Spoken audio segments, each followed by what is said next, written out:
Hi everyone, welcome back for week 9, lecture 2, and I titled this one Meanwhile in East Asia. This is the day, as I promised some of you, I'm going to talk about Japan for a day, where I get to talk about my specialty. I'm going to tell you a little bit about my research, some of the things I do as a historian and have done in the past. I'm going to give you a really brief rundown of late classical and medieval Japan. I'm going to try not to go off into the deep end. I'm trying to do just one slide on each of 3 big periods in Japanese history. Um, and I'll kind of ad-lib those a little bit. Today's a little bit less scripted, although I am going to kind of present to you a part of a conference talk I did a few years ago at Boston College when I gave a talk with someone named Ling Zhang, who is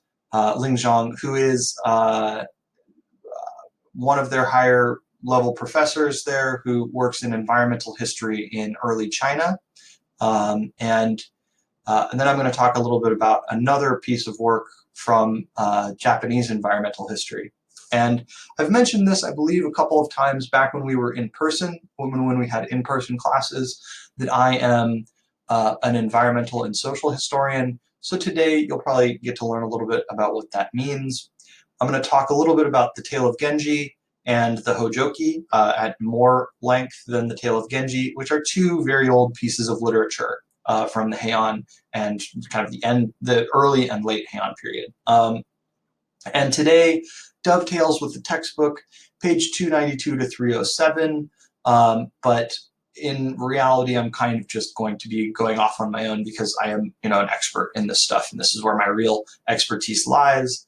I wanted to start with this fun video, I think. This is one of the things that initially attracted me to Japan, believe it or not, is that the Nagano Olympic Games, the Winter Olympic Games from Nagano, I believe from 1998, when I was still in high school, depicted this ancient festival, this festival that's been going on for thousands of years, called the Onbashira. And that's what we're seeing here in this video. I hope it doesn't get me in copyright trouble that I'm showing this National Geographic video, but anyway. The Onbashira is interesting from the perspective of material culture. This would have been great to talk about before your object papers, but it's fine. We can still talk about this now. In that it is the ritual felling and moving of trees and logs down from the mountains to this great shrine at Suwa in Nagano. And so that's what you're seeing here, is how this ritual has evolved over time, is that it's almost like an extreme sport now.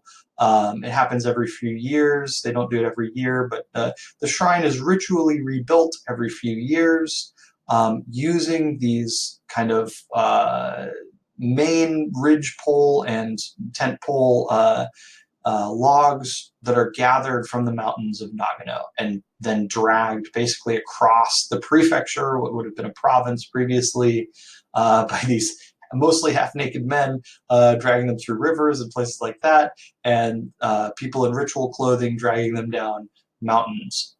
So this is a very interesting video. You can watch it if you want, but the reason I'm showing you this, the reason I want to talk about this just for a minute, is that Japan is often seen as a place of long-standing, unbroken, continuous rituals, an ancient culture that has not changed all that much in thousands of years. Couldn't be farther from the truth. In reality, Japan changes a lot all of the time throughout its history, as all places do. And so today we're going to talk about some of those great changes. But these rituals are very fun and very interesting, and it is part of what attracted me initially to Japan as well. So I'm going to close the webcam here and go on to getting started with the Heian period. Let me take a look here. So we have here on the right a diagram of Heian-kyo, the capital city as it was designed and modeled after several Chinese capital cities. This one mimicking that of the Tang Dynasty, I believe. And Chinese capital cities were designed in these kinds of grids in multiple cases, and you can guess where the emperor lived here, right? So right here in the big palace, the very big part of the city. And These cities represent a paradigm shift from previous periods in which there were various competing kings, um, which occurred beginning in the Nara, which I talked about previously, and here in the Heian period is really perfected as a system of rule around a singular emperor who theoretically holds power over the whole country. Um, in reality, this emperor is heavily manipulated by various families, various courtly families, the most famous one in the Heian period being called the Fujiwara. And you don't have to know this for any tests or anything, or quizzes or anything like that, but um, the emperor throughout Japanese history is often a puppet, or could be described as a puppet, is controlled behind the scenes by various people from courtly families, from large temple or shrine organizations, and later by warriors, the people we today often call samurai. But at the time they called themselves bushi until a bit later on in Japanese history. Pretty much after the end of this course is when the term samurai really became very, very common. Um, Bushi is the term for warrior that they would have mostly used. So this is a mature classical era of courtly nobility. A lot of the great works of Japanese literature come from this time. The two that I'll talk about today, and really I'll focus on the Hojoki, but they're the Tale of Genji and the Hojoki. There are multiple others. There's the Pillow Book of Seishonagon, and lots of others that you could look at if you're interested in Japanese literature. Something that could be good for a source paper, by the way. So this is a flourishing of arts, poetry, and religion. And there's a very real sense of Japan trying to one-up, or at least imitate, the Chinese imperial regime in creating their capital city, creating their new set of arts and culture. And there's also an increased focus on political development and governance that comes with that. We also see the expansion of a Japanese monoculture across the three of the four main islands of Japan.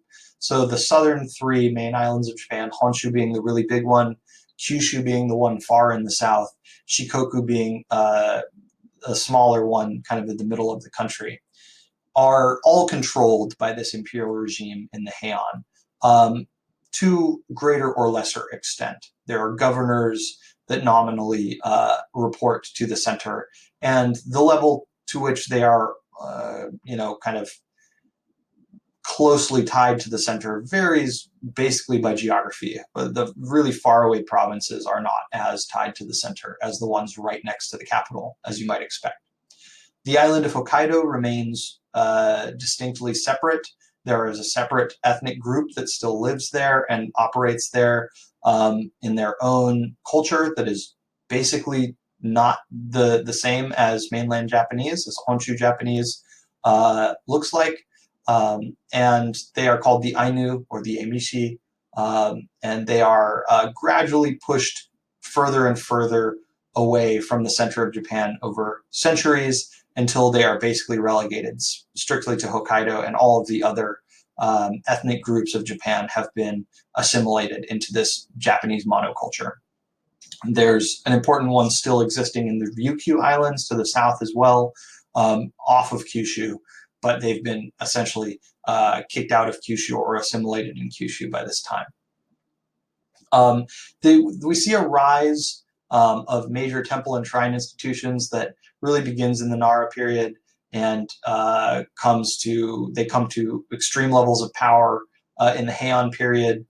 The division of land often favors these large religious entities.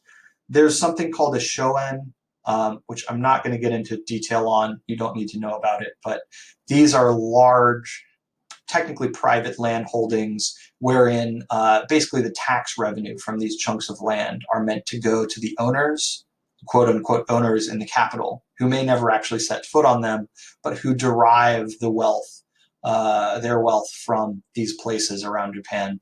And major temples and shrines are some of the big beneficiaries of this this shoen system, as it's called. And this is a sprawling imperial compound that we see at the center of the city that is sitting atop a broad social hierarchy. So there's a system of ranks that emerges that really clearly says who is in the upper echelons or middle or lower echelons of court life.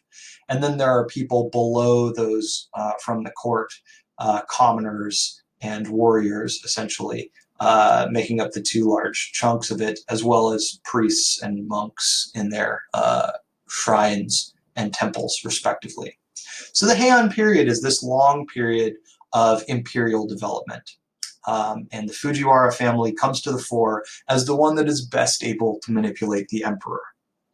This lasts until roughly 1185, although technically we see some significant signs of collapse happening from several decades before the full collapse of the Heian period. And these are called the Hogen and Heiji rebellions or wars, or whatever you want to call them, in which we start to see warriors from the provinces, warriors who are contracted to serve the court as its guardians and defenders, looking for a bigger slice of the pie. And this essentially leads to what's called the Kamakura period, which is the first major period of warrior predominance in Japan. We see the creation of a second capital in Kamakura, one of my favorite places in Japan to visit. It's kind of a smaller but still touristy area, but a wonderful place to go if you're ever able to go to Japan. And this is the creation of a separate capital in the east, in what's called the Kanto Plain. Kamakura becomes a smaller rival city to Kyoto, but the emergence of warrior power during the Kamakura period does not mean that the imperial regime falls over, or that these great powerful temples and shrines and families in the capital and the court fall over. They retain their power, and instead there is a new set of people on the same ladder. This is the way I would describe the Kamakura period. So warriors now are hoping to ascend the same ladder of nobility that nobles had been climbing for 3 centuries or so previously, 3 or 4 centuries. So it's a shift in power centers and powerful people. And the military activity we see during this time is made up mostly of very short battles. At the longest, campaigns might last a month, but usually they're not even that long. They might just be a couple of days, and really quick battles that last a day or two and then end. People don't die in these battles all that often. Usually it is people on horseback shooting arrows at each other, and you get hit by an arrow, you run away, you escape.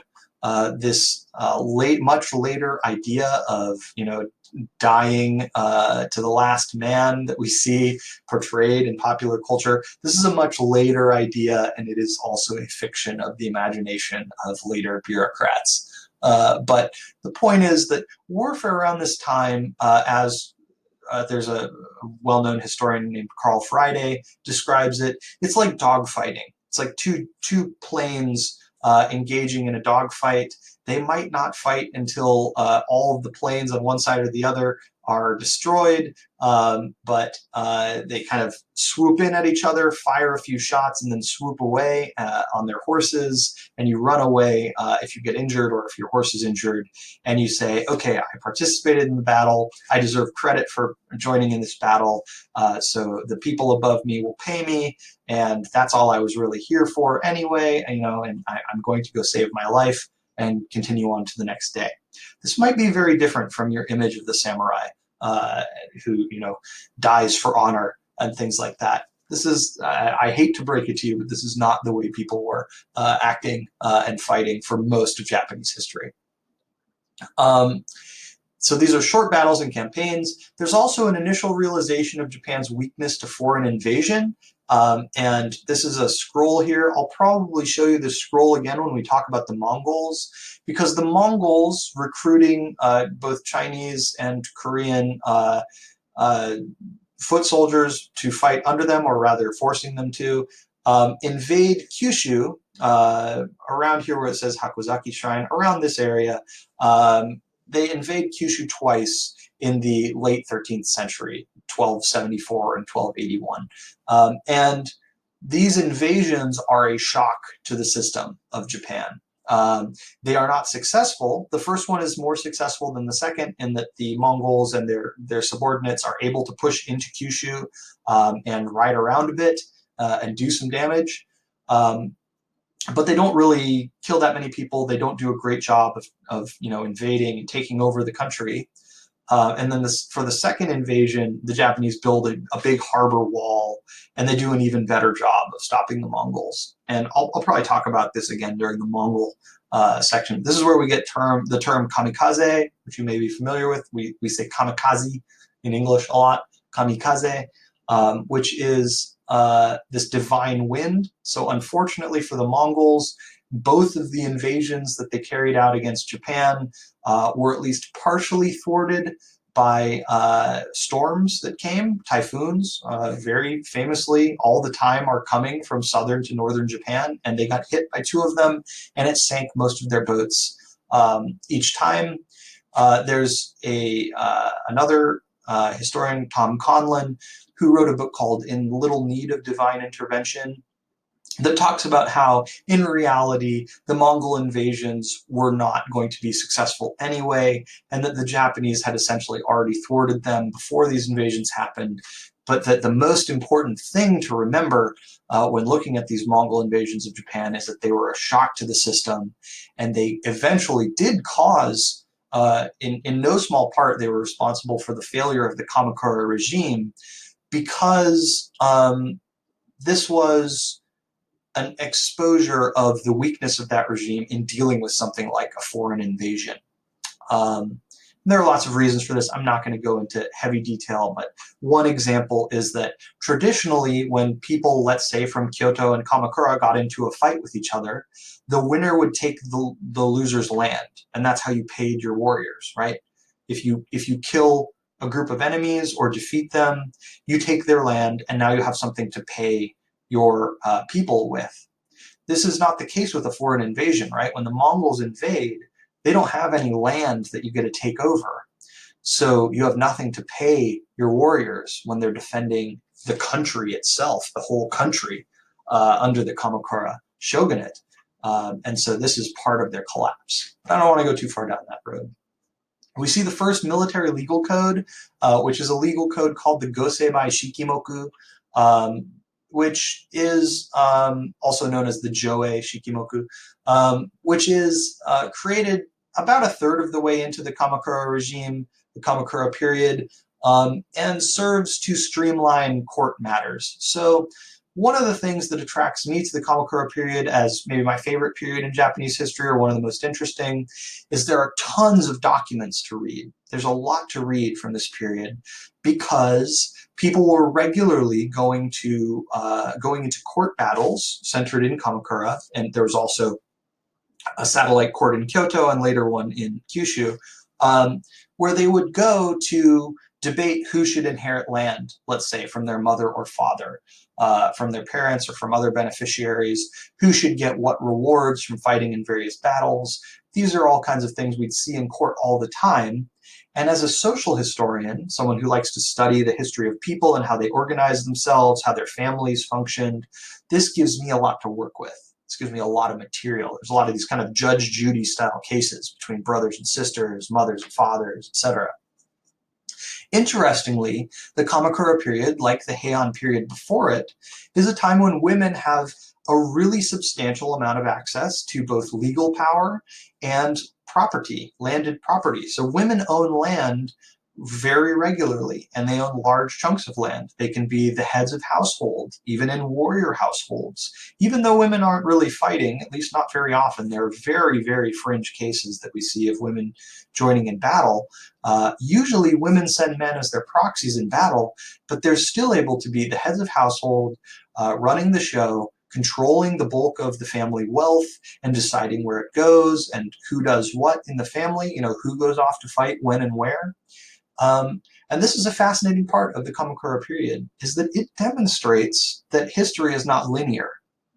So the Kamakura period and the Heian period before it is a time in which, although they are operating in a Confucian-backed patriarchal system, women have more economic and social power at that time than they do later in history.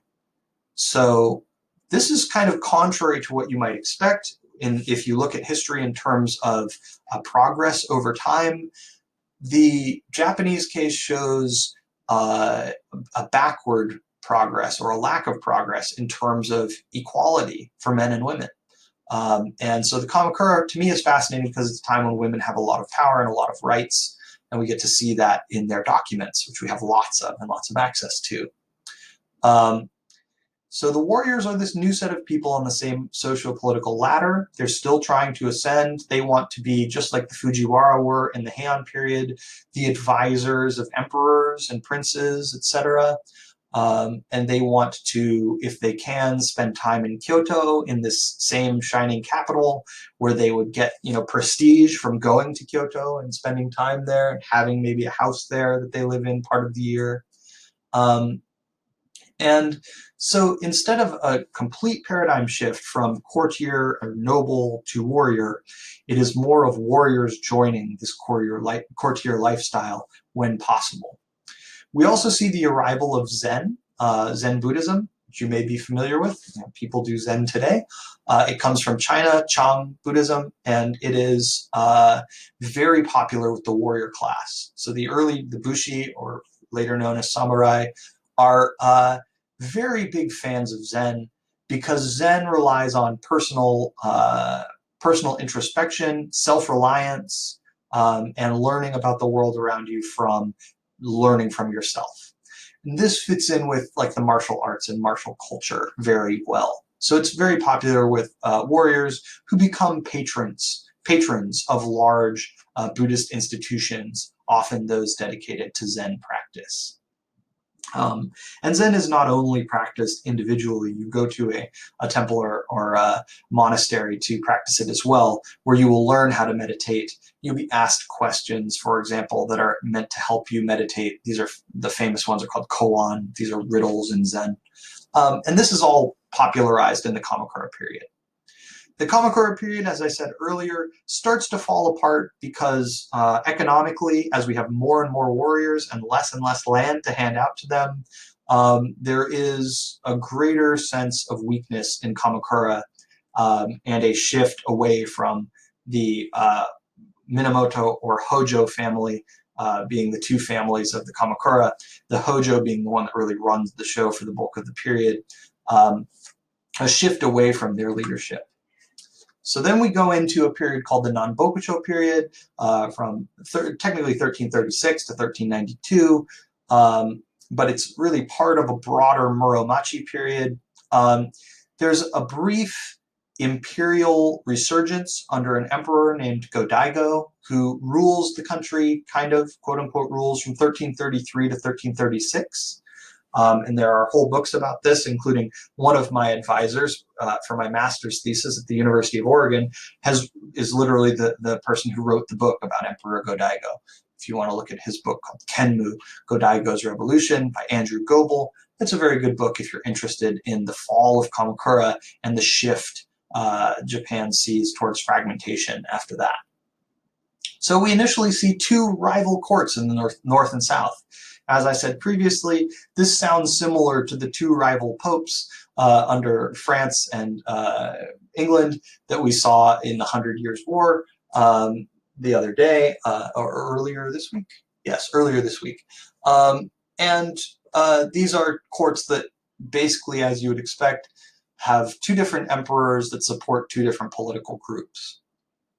The winner in all this is a group called the Ashikaga, who are the shoguns of this new age for all of the Muromachi period technically, but they never hold as much power as the Kamakura shoguns did, the Minamoto shoguns under the Hojo did. And we see an increasing move towards militarism and protracted wars. So unlike the Kamakura period, which saw these kinds of skirmishes, short battles, dogfighting, you could say, where people didn't die that much, people didn't really fight to the last man all that much, or engage in much more than mounted horseback archery, the occasional small-scale siege where you just invade the fort, the other people run away from the fort, then they come back next week and retake the fort. This is way bigger in terms of the scale of militarism we see, especially later in this Muromachi period. Towards the 15th and 16th century, we start to see some of the largest armies on Earth at the time, all duking it out for control of this little island nation and parts of it. And this is probably mostly unknown to the rest of the world at the time, that in fact the largest armies in the world are just fighting it out for this island country, which I have always found kind of funny. But yeah, we see protracted wars that last decades. In some cases, they last almost a century, and a descent into warrior-led states. So the former provinces start to shift in their political structures toward the governors of these provinces are no longer reporting to anyone. They're essentially just taking control of their provinces in some cases, especially far away from the capital in Kyoto.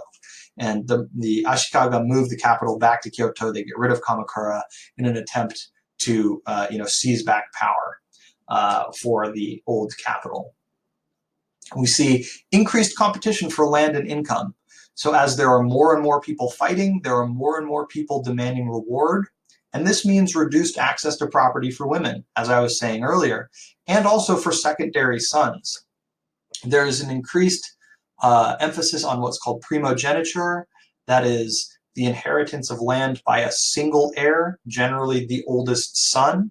Not always the oldest, sometimes just the most capable, but generally one son is getting the bulk of the land and property and power in a family. And this starts happening late in the Kamakura period and really comes to the fore in Nambokucho Muromachi. As we would expect, we see an increasing decentralization of power. So the Ashikaga shoguns and the imperial court and the former owners of the shoen, of these great landed estates in temples and shrines, all of them start to see reduced access to what was once their property, especially these landholders who never really left the capital. Their ability to access the property they still nominally owned is reduced. They're not collecting their taxes as they would have previously, and people are out there essentially seizing property, and might makes right here in this case. We also see the very earliest contact with Europe in 1543 via Portuguese traders. So this is just after the end of the course. I'm not going to talk about this much, but they famously bring guns to Japan. And so the last 50 years or so of warfare in the Muromachi period, which really extends until about 1600 as continuing warfare, is taking place with a combination of things like cavalry, bows and arrows, and single shot flintlock rifles, essentially. And at the same time, as we saw in medieval Europe, there's a flourishing of arts and culture. And here I believe I have a Met article for you about the art of the Muromachi period, if it will load. And despite the fact that the world is kind of fragmented, we see arts and culture flourishing, we see religion flourishing, and this is happening in part because now there are so many more people inhabiting smaller states, former provinces becoming their own separate states, that want to sponsor the arts in order to look like they are in charge, that they are powerful, and they are a center of both culture and politics. So this happens as it did in Europe. And here's an interesting little article about it. But what about all those guys with the swords? So as I've mentioned here, we see in this extended Muromachi period and the Kamakura before it, the bulk of fighting takes place with bows and arrows, mounted archery, a few longer spears and things like that. But there is minimal emphasis on the katana, this famous thing from Japan, this famous meme weapon from Japan, which really does not become a significant thing to the samurai until after the Muromachi period, in the peaceful Edo period, when samurai start wearing two swords as a symbol of social status and their position as warriors in society. So all of the things we talk about in this course, up to 1500 and beyond, predate these swords as a significant element in the Japanese warrior lifestyle. So those guys with the swords are a later thing, and they're probably not quite what you'd expect. I want to talk briefly, I'll try to keep this to maybe 15 minutes, about what I do. What does Kevin do anyway, right? If you want to read my dissertation, I hope you have some time because it's a doozy. Here it is. You can look at it. You can see the stuff that I do.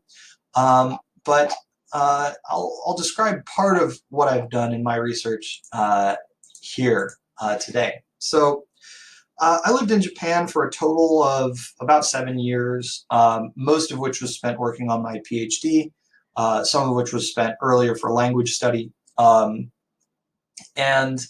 I traveled around Japan in part, and I was also a research fellow at the University of Tokyo for 4 years while I was doing some of this traveling.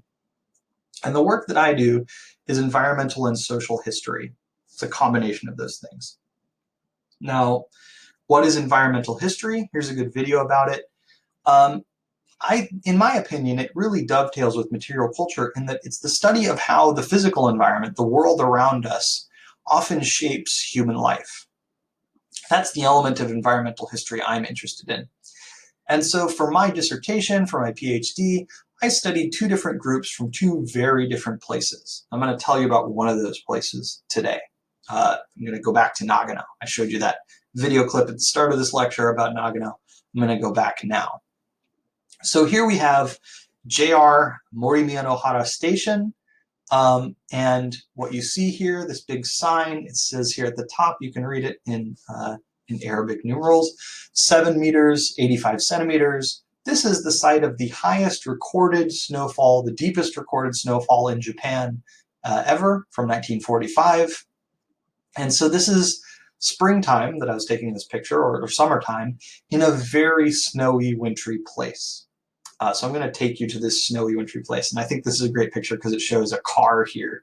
You know, it's roughly a third or less of the height of the snow at its deepest up in this area. So one of the groups of people I studied from roughly the 11th century at the very earliest to about the 17th century are called the Nakano or Ichikawa. And I study their home on Shikumi Yama, which is a mountain in far northern Nagano, which is in the Japan Alps. This is a place with cold climate, harsh winters, very little farmland and poor farmland, and rough topography. So you're living on the side of a mountain, it's snowy, there's not a lot of flat land to work from, it's too cold to grow most crops. And so as I was studying these people, the question came to me, why would the Ichikawa move here? Because they did deliberately move to this area in the Kamakura period, or very early on in the Kamakura period. And why would they live there? They moved from a place that is much easier to grow things like rice in to this area on purpose. And I wanted to know why, and how did they succeed in living there? So that really sparked the question for me of why I should study these people. Here I have a family tree I've made of them. We won't worry about that. Here's a map of their territory and an image of where they are. So this is Nagano Prefecture, formerly known as Shinano Province, and they live right up here at the very top. And this is right in the middle of the Japan Alps. This is as alpine, as mountainous as Japan gets. And they live on the border of Nagano and Niigata, which are 2 long-standing historic provinces that existed as Shinano and Echigo throughout most of Japanese history, basically all of Japanese recorded history. They live on this borderland, and this is the river that divides these 2 provinces, and today they're prefectures. So here on the right, you're in Nagano, here on the left, you're in Niigata if you cross this river. And as you can see, it gets quite snowy in winter. This river pours into a larger river, kind of the Mississippi of Japan, called the Chikuma.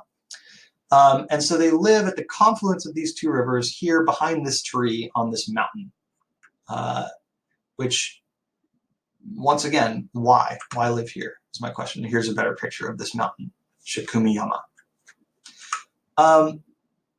And as I studied them more and more, I started to realize that the places they lived, the residential areas they lived in, one of them is roughly here at the very top right, one of them here at the bottom right, one of them here at the bottom left, called Shikumi, Hirabayashi, and Kawakazawa, respectively.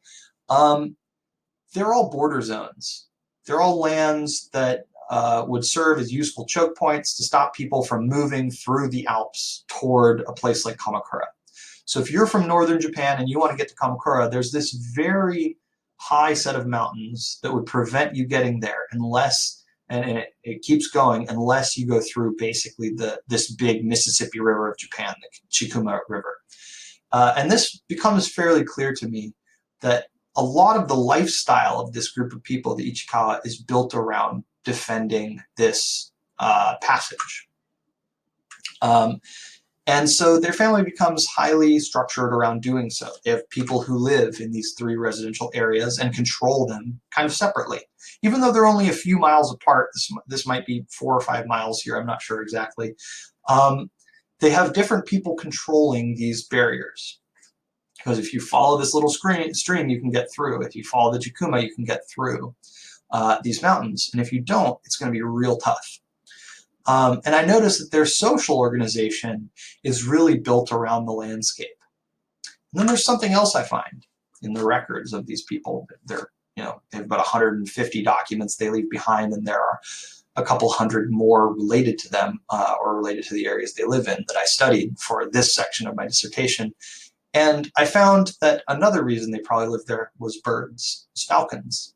This is a picture taken from the former Ichikawa residence, the main one, Ichikawa-kan, which sits kind of up on the rounded top of the peak of the Shikumi mountain, which is still a set of paddy fields today. There's a graveyard over here, but that's a modern graveyard, not the Ichikawa one. And in their records, there are references to taka, to falcons. This is not terribly unusual. There aren't that many references to falcons, but they do go back quite a long time. Here we see some old haniwa of hunters using falcons, birds of prey, for falconry. Goshawks were the most popular breed of falcon, if you're interested in this kind of thing, in both Tang China and early medieval Japan. Later in Japanese history, we see falcons featured in major works of art like Matsutakazu, which is a well-known piece of art about hawks and pines held in the Tokyo National Museum. And then there's the Suwa Shrine. So going back to those crazy guys writing the logs from the very beginning of this lecture, they're writing those logs to help rebuild the Suwa Shrine every few years, every 8 years or so. And at the Suwa Shrine, you see a lot of falcon imagery. Here in the eaves of the roofs, you see falcons resting on pines. You see paintings on wood of falcons from long ago, white falcons being particularly auspicious. And in the Ichikawa records, too, I find sporadic mentions of falcons and rituals in their records. So just to give you a couple of examples, in 1229, we see a border dispute between the Ichikawa and some of their neighbors, technically the Nakano, their predecessors, disputing the theft of 4 baby falcons, 4 falcon chicks. So they go to the court, they go to this legal system and say, these people stole 4 baby falcons from us. We also see records talking about how the Ichikawa family should go yearly to the Suwa Shrine and be good to each other when they go, kind of show family unity on your trips to Suwa. We see Suwa Shrine donation registers that show that 12 of the 27 fully grown trained falcons, this is a very expensive thing to do, to train and grow up a falcon, given to the Suwa Shrine, come from this region, out of a total of 8. So 12 of 27 from one of 8 regions means the Ichikawa live in the falcon capital of Nagano, right? That they have the most that they're giving away to the Suwa Shrine. We see an order in 1581 banning hunting in spring. This is specifically so that the falcons have something to feed their babies. So you're supposed to stop hunting so that the falcons can go out there and catch game and feed it to their chicks. In 1581, we also see a request from a higher lord in the Takeda asking for an early payment of falcons as a tribute gift. And apparently this was probably happening regularly based on the language we see in this document. And so we see a consistent but sporadic set of records here. Admittedly, in some cases, there's 100 years between these records, referencing falcons as a part of the life of people on this mountain. And I kind of come to the conclusion that in these pines of Shikumiyama, the Ichikawa had found that they had struck gold and that they could gain political significance and religious significance by helping to capture and have people who raised these falcons. So instead of growing things like rice or buckwheat, etc., vegetables, they were growing falcons. It was one of the things they're doing to trade with people. And so to me, this is very significant in terms of environmental history because it shows the way people lived off the land and the way the land might have shaped their lives. So the Ichikawa, by moving to this area, become involved in these ritual hunts, these ritual activities that get them closer to power holders at the center. Because if there's one thing that shoguns love doing in their spare time, it's going hunting with their birds and their horses and chasing game down. It's like a military trial game or something like that. It's like a war game to take out their soldiers and their falcons and go hunting in these big preserves. And the Ichikawa are supporting them in doing that. So this is a very interesting case study in how the places people live shape the way they live. Sometimes people make these decisions fairly deliberately, like the Ichikawa, and sometimes they don't. And in my dissertation, I won't go too in depth on this, I also study a group of people from the Nejime coast in southern Kyushu. And one thing, if you become a historian, make sure you study places that you want to go on vacation a lot, because I was very smart in making these two choices, because I could go up north if I wanted to go somewhere snowy, and I could go down south if I wanted to go somewhere tropical. And I've got all of my vacations covered, you know, so I'm joking, of course, but it is one of the fantastic things about being a historian that you get to go to these places and study them personally, directly, sometimes for many years. And I was studying a group called the Nejime, who lived in this wide open tropical area on the water of southern Kyushu. And their household, unlike the Ichikawa, which is very vertical, very top down, is much more stratified, much more horizontally structured, because they have to spread out to cover lots of territory. They own some islands that they're running, and so you need people on the islands to control things there. And they have territories on other sides of this bay that they have to travel to, and other sides of this island they have to travel to regularly.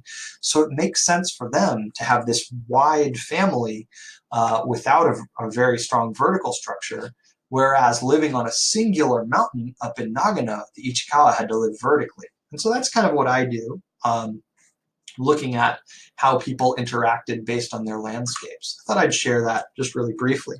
I'm not alone in this kind of research. And I want to point that out. It's not just crazy Kevin saying people live on mountains and it defines everything about them. There are other people who study the way the environment shapes human life. One who I've talked to a few times and did a conference with a few years ago, 4 or 5 years ago, at Boston College, named Ling Zhang.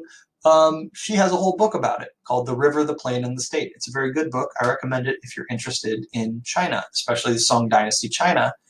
And I'll read to you an excerpt from her book, and then I'm going to read an excerpt from another book. And this is kind of intro to her book. So on July 19th in 1048, the Yellow River breached its banks, drastically changing its course across the Hebei Plain and turning it into a delta where the river sought a path out to the ocean. This dramatic shift of forces in the natural world resulted from political deliberation and hydraulic engineering of the imperial state of the Northern Song dynasty.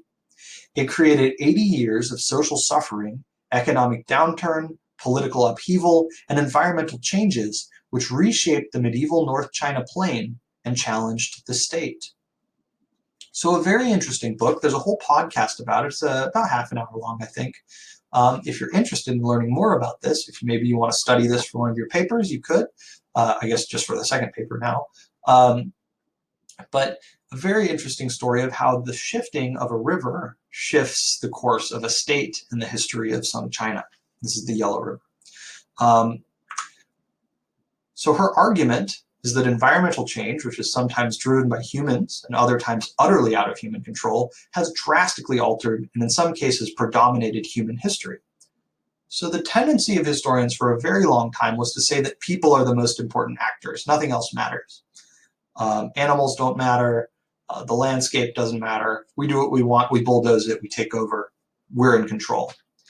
Instead, what environmental history says is that nature as a historical actor must be taken seriously, even though natural disasters may see minimal historical documentation. So, and not just disasters, but natural events and influences may see minimal documentation. People don't sit down and write in their diary about how, how the shifting reality of the natural world has altered the day. They usually just write about their day. That's an argument here that you could make, that environmental historians make, is that documents generally privilege the people writing them. That's a pretty obvious statement, right? And they do not put nature front and center.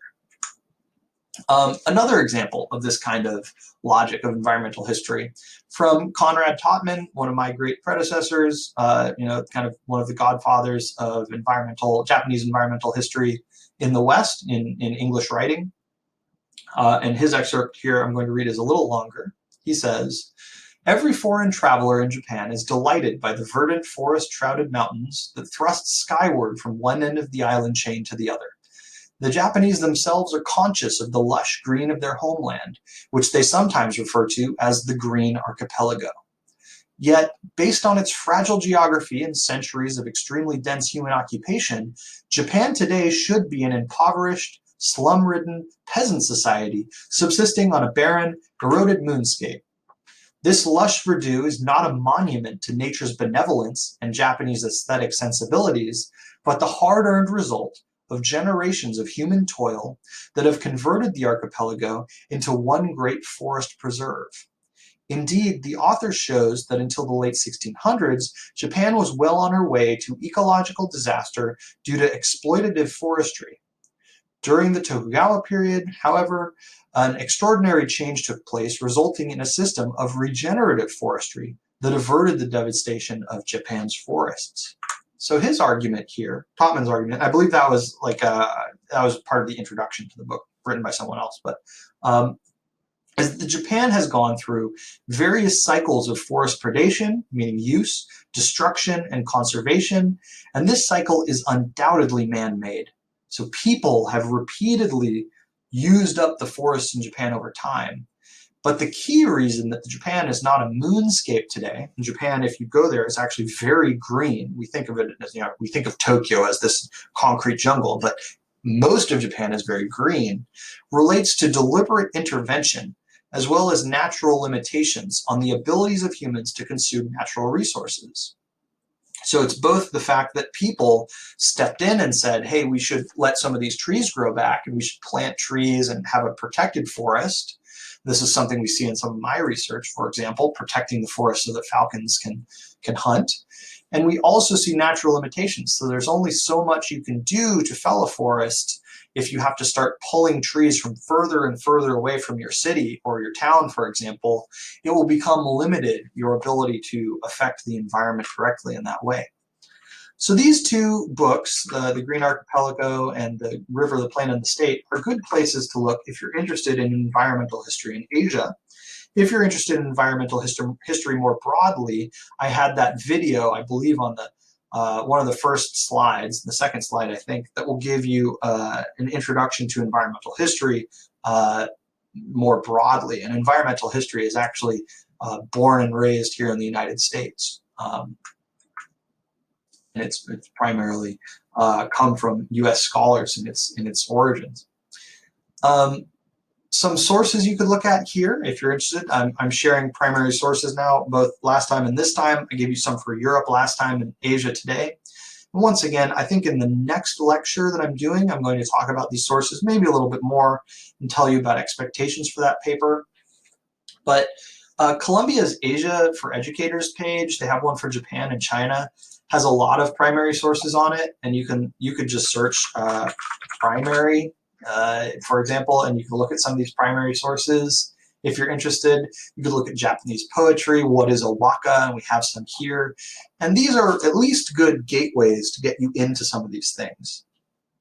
Because if you want to study Japanese poetry, looking at waka is probably a good way to do it. Waka are basically the grandparents of the haiku. You're probably familiar with haiku, but a waka is a bigger haiku, and it's an older form of poetry. You can look at court literature. So the Tale of Genji, which I'll just talk about. I don't think I'm going to read it to you because it's fantastically long.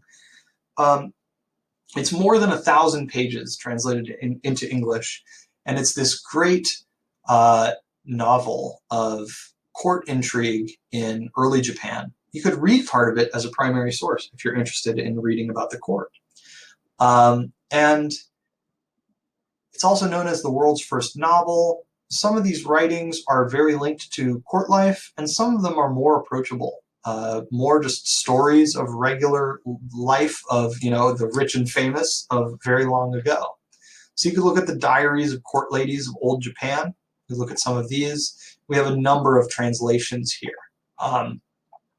So the Sarashina Nikki is a very good one that you could look at. And then we also have a book called Japan, A Documentary History, not all of which is on Google Books here, but some of it is, and you could look at parts of it if you want to look at this documentary history. And some of these are things you could use. Sorry about the barking of my dog. All right, sorry about that. My dog, someone came to the door. These are good documents for Japanese history, which you might want to look at if you're interested in looking at some of the procedural elements of Japanese history. Like I showed you last time with Fordham University, they have an excellent Internet East Asian history source book. They also have medieval history source book for Europe. They have lots of source books for all over the place. So no matter what it is you want to study, they have a source book for it, generally speaking. And there are a lot of really good sources on here. So I'm just giving you these lists of things you could look at. The Documents of Iriki is a set of documents from one group of people from Kyushu. And you can literally just read every single one of their documents here. Here's one of them. Some of these are more mundane, procedural. It might be about paying taxes. Some of them more interesting and exciting. It might be about fighting over land or going to battle. And then we also have the Berkeley Library list of sources on Southeast Asia, which is quite good. The problem with Southeast Asia, and why I haven't talked about it as directly in this course, is that this course really ends around when Southeast Asia starts producing a lot of materials, a lot of sources in its own words. And prior to that, we have things like the Mingxilu, Mingsholu, which is a source about Southeast Asia written from the Chinese perspective. But anyway, there's some good sources. One I want to talk about right at the end here is called the Hojoki. I'm going to open up the Hojoki page here, make sure it's nice and big so you can see it. And this is a story about the collapse of the Heian court, essentially, and of the Heian period. It's interesting because this is written by a monk who had lived the good life in the Heian court in Kyoto, and was now seeing all of the things he'd lived throughout his life, all of the ways he had existed in his lifestyle collapsing around him and kind of burning up as warriors came and burned much of the city towards the end of the Heian period. I have some parts here I want to look at, but I also want to look at the very beginning and all.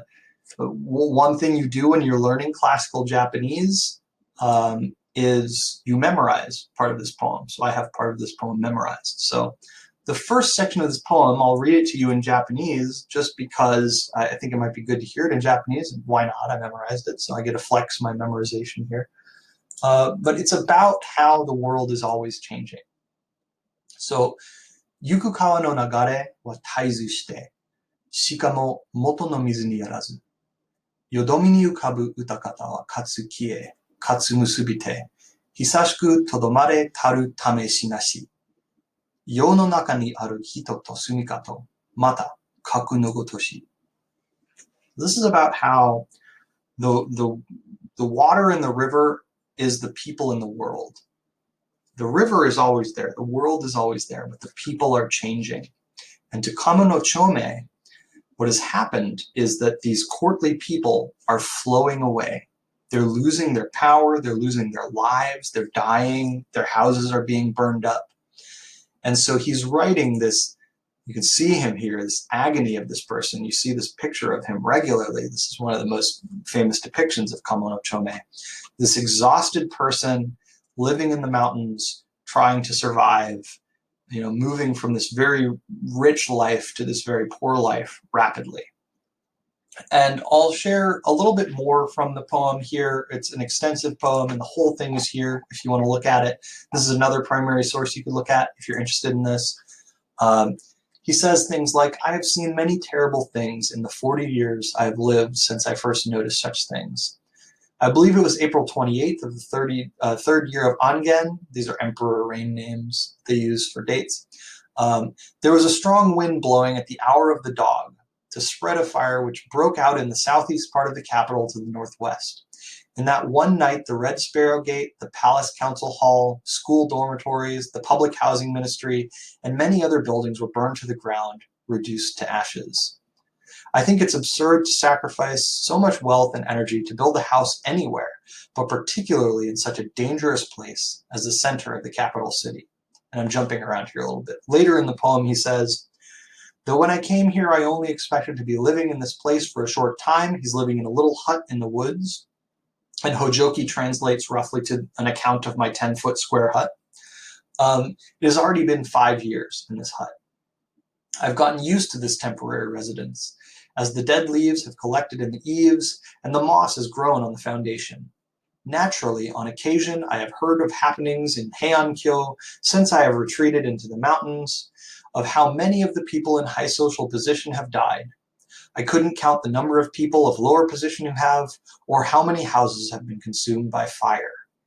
My life, like the waning moon, is about to finish. The remaining days are few. Soon the 3 ways of the hereafter will begin. The acts of my whole life may be criticized. An important Buddhist teaching is not to form attachment to anything of this world. I now feel that it is a crime to begin to love this hermitage too much, his little hut. I have also persisted in the silent life here, that may become an obstacle to salvation too, perhaps. Why am I wasting time speaking about this worthless happiness with so little time remaining? This is not the thing to do. So this is how a Buddhist is coping with the destruction of the world that he had lived in for most of his life. And I think it's a really fascinating way to close out the lecture today as we look at the fall of the imperial court. Next time, you have your short response due on the 10th, on Sunday, which will kind of compare Asia and Europe. And then next week, we'll have Tong Song China, talking about Song China as possibly the first modern society, and then also a lecture preparing you for the source analysis paper. And I'll go back to some of the sources I shared with you a little bit today and how to find primary sources. And that's it. We'll have a student-led discussion next week. And I hope you're all doing well. Let me know if you have questions. I hope this was interesting. I really enjoyed getting to talk about my research just a little bit, getting back to my area of expertise. I realize it's very different from what the textbook's telling you, in terms of the basics of history that the textbook is covering, and I'm kind of going into depth on my own research here. But I thought a shade of that might be useful even in this bigger history course. Okay, so thanks very much, and I will see you next time.